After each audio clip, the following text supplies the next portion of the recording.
I've been following Adam Wingard's career for a little while now, ever since 2011's You're Next, which was one of my favorite movies of that year.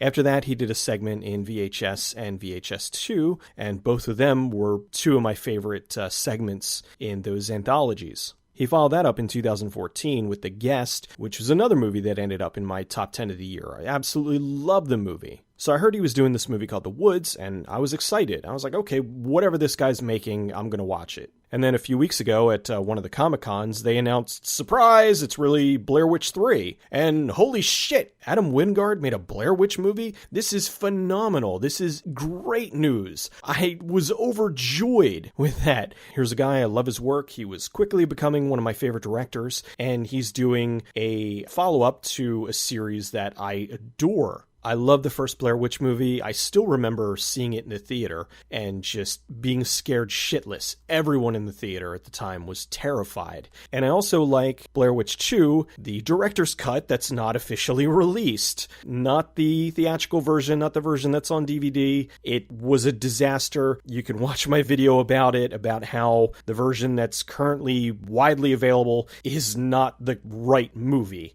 But anyway, not to get on that, I had really high hopes because this was something that they were coming back to 17 years later. They had the original directors involved, and this seemed like an absolute dream team. Unfortunately, I don't know what the hell happened. They had Adam Wingard directing, they had Simon Barrett writing, they had the great lore and lineage of the Blair Witch, and what they ended up producing was a run-of-the-mill, anybody could have done this found footage movie. I am going to get into some spoilers, but I'll announce when I'm going to get into the spoilers, so you don't have to worry about me ruining anything unless you listen beyond a certain point, but I'll let you know when that's going to happen. The movie revolved around James, who was Heather Donahue's brother. Heather was one of the 3 students that went missing in the original movie. It's now 2014, and James has been searching for the past 20 years to get some kind of closure. He wants to know what happened to his sister, because aside from the footage, they never found any of their bodies, and he wants to know what happened. He gets sent a video that got uploaded to YouTube, and it's the house from the original movie, and he thinks that he sees his sister in there. So there's this girl who's making this documentary about him, and he decides that what they should do is gather up a bunch of their friends and head into the woods and go looking to see if he could find his sister. Right out of the gate, I had a problem with the movie because they go into the woods, get lost, and essentially what comes next is an ADD-fueled retelling of the first movie. Oh, and I hope you like jump scares because this movie is absolutely packed to the brim with them. To the point of where it was laughable how many times they did this same jump scare over and over and over again. Essentially, somebody would have the camera and they're looking around and they're, Peter! Peter! And then all of a sudden, it would just have somebody come up and, hey, what's going on, mister? They did that over and over again. Hey, where are you guys? Quiet. Hey, what are you looking for? Repeatedly. Sometimes one right after another. James, who's looking for his sister Heather, brings along his friend Peter. And Peter's been his friend his whole life, and he's been by his side trying to help him deal with the loss of his sister. However, they go into the woods, and they're finally out there looking for her. And what does Peter do? Peter is cracking jokes and being really obnoxious and just mocking everything about the Blair Witch. So it's like, hey, we're out here looking for your sister. Blair Witch is stupid. None of this is real. This is dumb. And James is just kind of laughing along with it. And I'm like, isn't the whole point of you being out here to look for his missing, probably dead sister? And I understand trying to bring a little levity to the situation, but he was just being a dick. Also, they bring along this guy and girl who uploaded the footage to YouTube, and they're taking the group to the part in the woods where they found the video. So the whole time, they're leading them out in the woods, and Peter is being a confrontational asshole for no reason. They're like, hey, we're going to come along with you just to show you where we found the footage in the woods. Okay. And then they're traveling out to the place, and Peter's like, you believe in this stuff? Why you believe in this stuff? He was being an ass for no reason, other than that they felt the need to create conflict. What I did like about it was that it did have the right atmosphere at nighttime. It really felt like they were setting things up. So when it finally became night for the first first time, I was excited. I'm like, okay, good. Maybe it was just a rocky start and now it'll get scary. And no, it was jump scares dialed to 11. And then it was camera angles from every possible conceivable way, even if somebody didn't have a camera at the time. Like, you had people setting up cameras in trees to try to get that right artistic shot. It didn't make any sense. Blair Witch is not the worst movie of the year, but it's probably the most disappointing. With the talent involved and the Blair Witch lore they had to pull from, for them to make a run-of-the-mill found footage movie, it's just depressing.